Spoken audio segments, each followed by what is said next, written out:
अभिनंदन अपार। बहुत बहुत स्वागत है दोस्तों आपका मेरे इस फेसबुक कम यूट्यूब चैनल के 48वें एपिसोड में। मैंने पिछले एपिसोड से आपको शुरू किया कि 1942 से 47 के बीच जो उग्रवादी आतंकवादी क्रांतिकारियों ने उत्तरी बिहार और खासकर देश के लिए, देश की आजादी के लिए जो अपनी महती भूमिका निभाई, उस संदर्भ में उनसे लिए गए अंतर्विक्षा के आधार पर जो मैंने अनुभव किया, उनका जीवन वृत्त आपके सामने मैंने प्रस्तुत करने की कोशिश की है। मेरा प्रयास कितना सफल या असफल है यह आप ही बेहतर जज कर सकते हैं, इसका निर्णय तो आपके हाथों में है। अब उस क्रम को आगे बढ़ाते हुए आज मैं आपको अन्य स्वतंत्रता सेनानियों के बारे में बताता हूं, जिसमें से एक सुप्रसिद्ध नाम को आप सभी लोग प्रायः जानते ही होंगे, क्योंकि उनको अभी भारत रत्न की उपाधि से सम्मानित भी किया गया और जननायक की उपाधि से बहुत पूर्व से ही उनको बिहार में जाना जाता रहा है।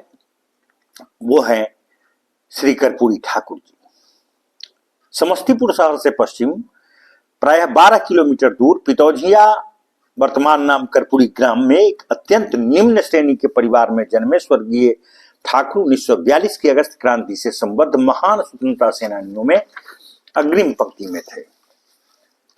छात्र जीवन का परित्याग कर अपने स्वतंत्र आंदोलन में हिस्सा लिया और इसी क्रम में डॉक्टर राम मनोहर लोहिया, जयप्रकाश नारायण, आचार्य नरेंद्र देव सरीखे राष्ट्रीय स्तर के समाजवादी नेताओं के संपर्क में आए और उग्रवादी क्रांति में व्यापक योगदान दिया।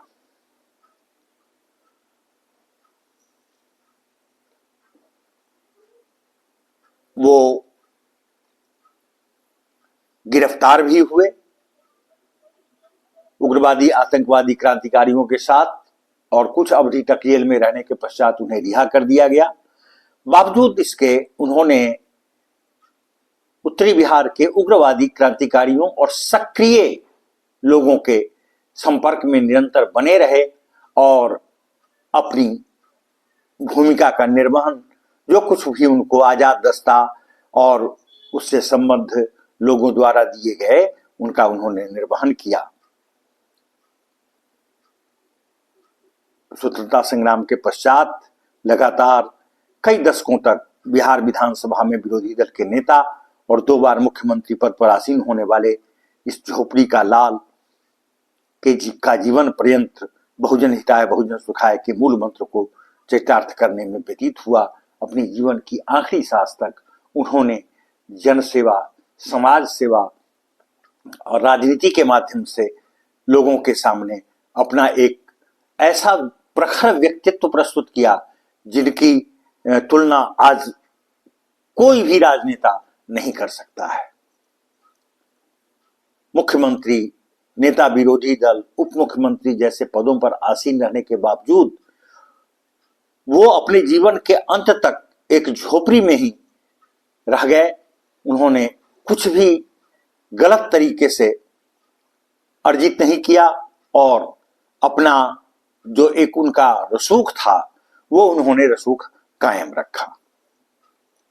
स्वतंत्रता संग्राम में तो उनकी जो महती भूमिका थी उसके संबंध में बहुत ज्यादा बताने की आवश्यकता इसलिए मैं नहीं महसूस कर रहा हूं क्योंकि बहुत सारे लोगों ने बहुत कुछ उनके संबंध में लिखा है, लेकिन मैं अपने शोध के क्रम में जब उनसे मिला और जो जानकारियां मुझे मिली उसको मैं कम शब्दों में पिरोते हुए आपको यह बता सकता हूं कि स्वतंत्र संग्राम में 1942 की अगस्त क्रांति के दौरान उन्होंने क्रांतिकारियों का मनोयोग से साथ दिया और देश के लिए अपना सर्वस्व न्यौछावर करने को निरंतर प्रस्तुत रहे।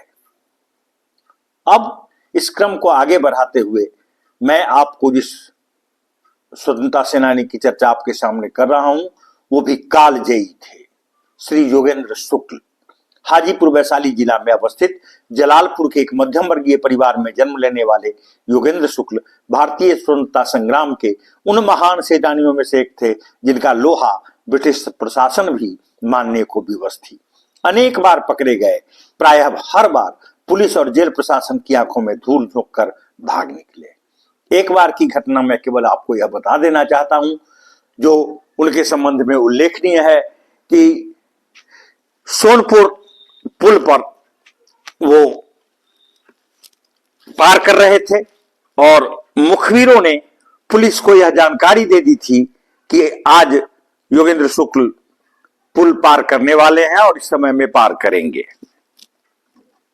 पुलिस ने दोनों तरफ से उनको पुल में घुस जाने के बाद पुल को ब्लॉक कर दिया, घेर लिया। जब देखा योगेंद्र शुक्ल ने कि पुलिस सामने से भी और पीछे से भी पुलिस ने हमको घेर लिया है, तो उन्होंने, वो साइकिल से आ रहे थे, उन्होंने साइकिल अपने कंधे पर लादी और गंडक में छलांग लगा दी। जब पुलिस ने देखा कि वो छलांग लगा रहे हैं तो पुलिस ने उन पर गोलियां भी बरसाई। कितने फायर किए गए राइफल से।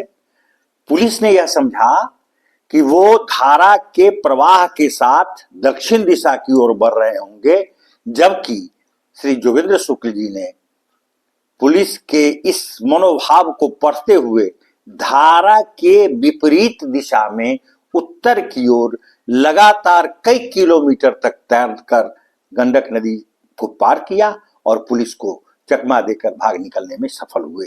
यह एक उल्लेखनीय घटना जो उनके जीवन के संबंध में मुझे ज्ञात है वो मैंने आपके सामने प्रस्तुत किया है। 1942 में हजारीबाग केंद्रीय कारा की 17 फुट ऊंची दीवार फांद कर भाग निकलने वालों में श्री जयप्रकाश नारायण, रामनंदन मिश्र, सूरज नारायण सिंह के साथ श्री योगेंद्र शुक्ल भी थे। अथाह हिम्मत के धनी शुक्ल जी एक अपने परिचित के विश्वासघात के कारण गिरफ्तार हुए और स्वतंत्रता प्राप्ति तक जेल में ही रह गए। हजारीबाग जेल से 1948 में अन्य क्रांतिकारियों के साथ वो भी बाहर निकले।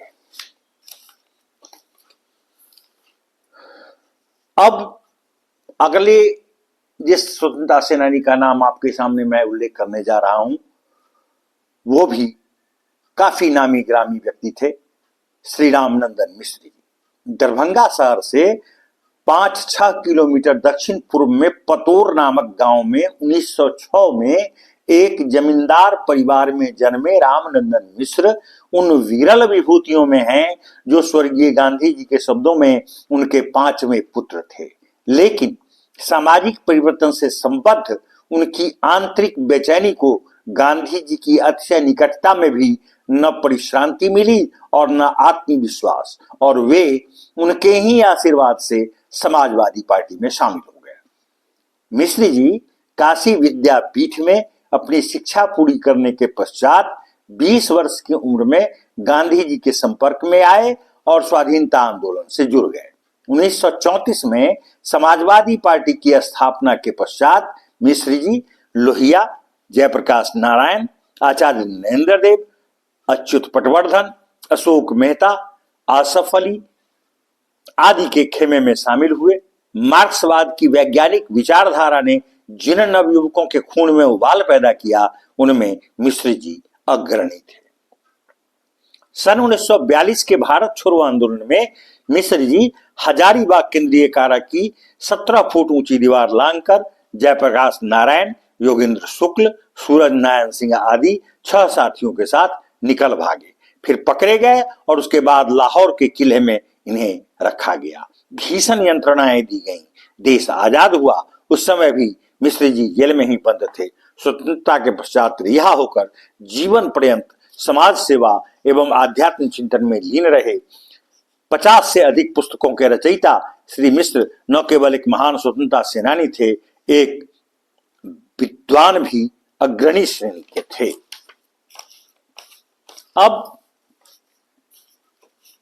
जिस क्रांतिकारी विभूति की मैं चर्चा आपके सामने करने जा रहा हूं, वे थे श्री जागेश्वर झा। मधुबनी जिले में अवस्थित कोइलख गांव में एक साधारण परिवार में जन्म लेने वाले श्री जागेश्वर झा अल्प शिक्षित होने के बावजूद एक सच्चे देशभक्त थे। 1942 की अगस्त क्रांति के दौरान उन्होंने सक्रिय भूमिका निभाई। तदुपरांत आजाद दस्ता में शामिल होकर सूरज बाबू के निर्देशानुसार अनेक उग्रवादी आतंकवादी गतिविधियों में सक्रिय रूप से योगदान किया। 1944 में गिरफ्तार हुए अंग्रेज न्यायाधीश ब्लैकबर्न ने रेतिकर शस्त्र लूट कांड के सिलसिले में श्री बालेश्वर सिंह के साथ इन्हें भी आजीवन कारावास की सजा सुनाई। दरभंगा एवं हजारीबाग के सेंट्रल जेलों में अंग्रेज प्रशासकों की प्रताड़ना सहने के बाद 1947 में आजादी के पश्चात अन्य क्रांतिकारियों के साथ इन्हें भी मुक्ति मिली।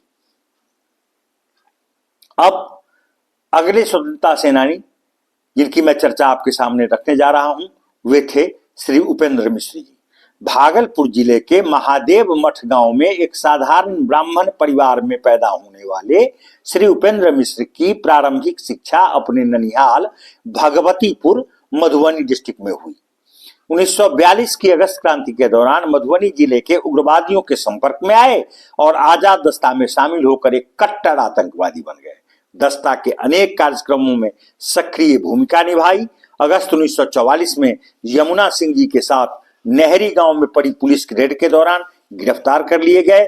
ब्लैकबर्न की अदालत ने इन्हें भी रेतिकर हत्याकांड के सिलसिले में उम्र कैद की सजा सुनाई। स्वतंत्रता प्राप्ति के उपरांत हजारीबाग केंद्रीय कारा के से अन्य स्वतंत्रता सेनानियों के साथ इन्हें भी मुक्त कर दिया गया। अब जिनकी चर्चा मैं आपके सामने रखने जा रहा हूं, वे थे श्री राम कृष्ण यादव। जयनगर के एक मध्यम वर्गीय परिवार में जन्म लेने वाले श्री राम कृष्ण यादव एक अशिक्षित युवक होने के बावजूद सच्चे देशभक्त थे। अगस्त क्रांति और आजाद दस्ता की गतिविधियों में सक्रिय रूप से शामिल श्री यादव को समस्तीपुर के गोपालपुर गांव में पुलिस द्वारा जुलाई 1944 में उस समय गिरफ्तार किया गया जब वे अपने साथियों के साथ पटोरी पंप पर अंग्रेज सिपाहियों की बंदूकें छीनने जा रहे थे। बालेश्वर सिंह और रामलोचन सिंह तो किसी प्रकार पुलिस की आंखों में धूल झोंक कर भाग निकले। शेष सभी व्यक्तियों को गिरफ्तार कर दरभंगा केंद्रीय कारा में रखा गया। रामकृष्ण यादव को ब्लैकबर्न की अदालत ने 10 वर्ष के सश्रम कारावास की सजा सुनाई। 1947 में इन्हें भी हजारीबाग केंद्रीय कारा से अन्य क्रांतिकारियों के साथ मुक्त किया गया। अब जिस क्रांतिकारी की चर्चा मैं आपके सामने करने जा रहा हूं, वे थे आजाद दस्ता के प्रांतीय सरदार श्री सूरज नारायण सिंह जी। मधुबनी जिला के नरपत नगर गांव में एक जमींदार परिवार में जन्म लेने वाले श्री सूरज नारायण सिंह की प्रारंभिक शिक्षा दरभंगा में ही हुई।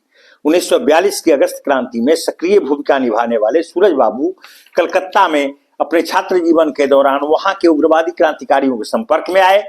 फिर वहां से वापस आकर इन्होंने उत्तरी बिहार के देशभक्त युवकों को संगठित कर आजाद दस्ता का गठन किया और महान समाजवादी नेताओं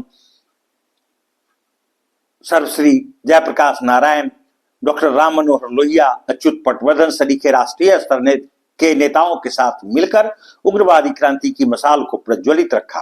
11 नवंबर 1944 को जब वे आचार्य नरेंद्र देव और स्वामी संपूर्णानंद से मिलकर लौट रहे थे तो बनारस के दुर्गा कुंड में उन्हें गिरफ्तार कर लिया गया। लखनऊ जेल में उन्हें गंभीर यातनाएं दी गईं। फिर उन्हें दरभंगा और हजारीबाग के जेलों में भी रखा गया। ब्लैकबर्न की अदालत ने उन्हें भी 7 वर्षों की कठोर कारावास की सजा सुनाई। श्री जयप्रकाश नारायण के निकट सहयोगी सूरज बाबू भी स्वतंत्रता प्राप्ति के पश्चात हजारीबाग केंद्रीय कारा से मुक्त कर दिए गए। उन्होंने आजाद दस्ता के प्रांतीय सरदार के पद पर रहते हुए हनुमान नगर जेल नेपाल से श्री जयप्रकाश नारायण, राम मनोहर लोहिया आदि को मुक्त कराने में महत्वपूर्ण भूमिका अदा की थी। अब जिस अगले क्रांतिकारी की चर्चा मैं आपके सामने करने जा रहा हूं, वे थे श्री योगेंद्र सिंह। मधुबनी जिले के मकरमपुर गांव के एक मध्यम वर्गीय परिवार में जन्म लेने वाले श्री योगेंद्र सिंह ने 1942 की अगस्त क्रांति के दौरान अनेक घटनाओं में सक्रिय भूमिका निभाई। आजाद दस्ता के एक सक्रिय सदस्य के रूप में इन्होंने दस्ता की अनेक गतिविधियों में महत्वपूर्ण योगदान किया। इन्हें जुलाई 1944 में समस्तीपुर के गोपालपुर गांव में पुलिस ने गिरफ्तार कर दरभंगा केंद्रीय कारा में भेज दिया। ब्लैकबर्न ने इन्हें भी कई कांडों के सिलसिले में 12 वर्ष की सजा सुनाई। श्री योगेंद्र सिंह भी स्वतंत्रता प्राप्ति के पश्चात हजारीबाग केंद्रीय कारा से मुक्त कर दिए गए। ऐसे ही एक और क्रांतिकारी जिनकी मैं चर्चा करने जा रहा हूं वे थे श्री सत्यनारायण सिंह। मधुबनी जिले के मकरमपुर गांव में ही एक साधारण परिवार में जन्म लेने वाले श्री सत्यनारायण सिंह भी एक सच्चे देशभक्त युवक थे। 1942 की अगस्त क्रांति और आजाद दस्ता की गतिविधियों में सक्रिय रूप से श्री सत्यनारायण सिंह ने अपनी महती भूमिका निभाई। 1944 में गिरफ्तार कर दरभंगा केंद्रीय कारा में रखे गए। ब्लैकबर्न की अदालत ने इन्हें भी 7 वर्षों के सश्रम कारावास की सजा सुनाई और हजारीबाग जेल से इन्हें भी स्वतंत्रता प्राप्ति के पश्चात अन्य क्रांतिकारी साथियों के साथ कैद मुक्त कर दिया गया। अब जिस अगले क्रांतिकारी की चर्चा मैं आपके सामने करना जा रहा हूं वे थे स्वामी पुरुषोत्तमानंद। सकरी मधुबनी निवासी स्वामी पुरुषोत्तमानंद सकरी चरखा संघ के संचालक थे। गांधीवादी विचारधारा से ओतप्रोत पुरुषोत्तमानंद को तब गहरी ठेस लगी जब 1942 में गांधी जी को गिरफ्तार कर लिया गया और कांग्रेस के तमाम नेताओं को गिरफ्तार कर जेलों में भेज दिया गया। तदुपरांत स्वामी जी ने मधुबनी के उग्रवादी युवकों को क्रांति हेतु उत्प्रेरित करना प्रारंभ किया। फलतः इन्हें गिरफ्तार कर लिया गया। स्वतंत्रता प्राप्ति के पश्चात इन्हें भी मुक्त किया गया। श्री जमुना सिंह, सत्यनारायण सिंह, योगेंद्र सिंह और रामकृष्ण यादव सरीखे क्रांतिकारी इनकी प्रेरणा से ही उग्रवादी क्रांतिकारी गतिविधियों की ओर उन्मुख हुए और भारत माता के लिए अपना सर्वस्व न्यौछावर करने को प्रस्तुत हुए। अगले जिस क्रांतिकारी का नाम मैं आपके सामने लेने जा रहा हूं वे थे श्री सुबोध सिंह। दरभंगा से 4 किलोमीटर उत्तर में अवस्थित मझिगामा के एक साधारण परिवार में जन्मे सुबोध सिंह ने 1942 की अगस्त क्रांति और आजाद दस्ता की गतिविधियों में स्वतंत्रता प्राप्ति तक सक्रिय भूमिका निभाई, परंतु चाहकर भी पुलिस इन्हें गिरफ्तार नहीं कर सकी। प्रत्येक पुलिस छापे के दौरान इन्होंने पुलिस को चकमा देकर उसके चंगुल से बच निकलने में सफलता प्राप्त की। अब इनके अतिरिक्त और जिन क्रांतिकारियों की चर्चा मैं करने जा रहा हूं उनमें अगला नाम श्री राम सकल सिंह जी का है। दरभंगा जिले के मझिगामा गांव के ही एक साधारण किसान परिवार में जन्म लेने वाले श्री राम सकल सिंह ने 1942 की अगस्त क्रांति में सक्रिय भूमिका निभाई, फिर आजाद दस्ता की गतिविधियों में सक्रिय योगदान किया। 1944 में बिहार के अन्य क्रांतिकारियों के साथ इन्हें भी बनारस में गिरफ्तार कर बक्सर जेल में रखा गया। वहां से स्थानांतरण कर इन्हें दरभंगा जेल भेजा गया, जहां ब्लैकबर्न की विशेष अदालत ने इन्हें भी 7 साल की सजा सुनाई। इन्हें भी स्वतंत्रता प्राप्ति के पश्चात हजारीबाग जेल से मुक्त किया गया। ऐसे ही एक अन्य क्रांतिकारी थे श्री कुलानंद वैदिक। दरभंगा जिले के श्री कुलानंद वैदिक स्वतंत्रता संग्राम में एक गांधीवादी विचारधारा के अनुयायी युवक के रूप में शामिल हुए, परंतु कालांतर में इनका संपर्क समाजवादी विचारधारा के नेताओं से हुआ और फिर उन्होंने उग्रवादी गतिविधियों में भी सक्रिय भूमिका निभाई। अनेक बार गिरफ्तार हुए। श्री सूर्यनारायण सिंह के निकट सहयोगी श्री वैदिक जीवन पर्यंत समाज सेवा के कार्यों में संलग्न रहे।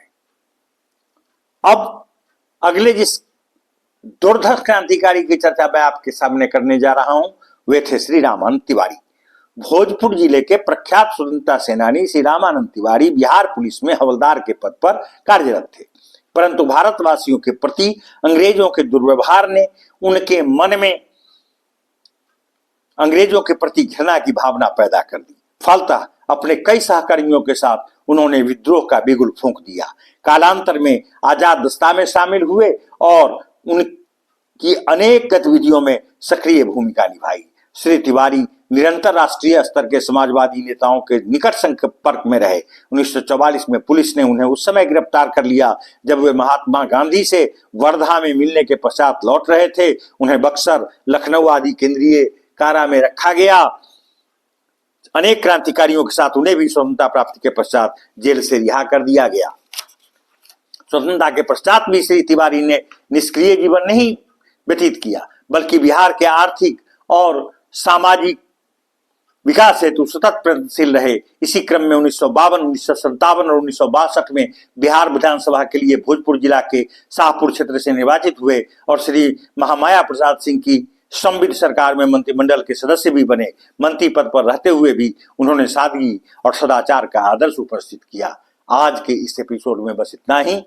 शेष अन्य क्रांतिकारियों के बारे में आपके साथ में अगले एपिसोड में चर्चा करूंगा। तब तक के लिए जय हिंद, जय भारत।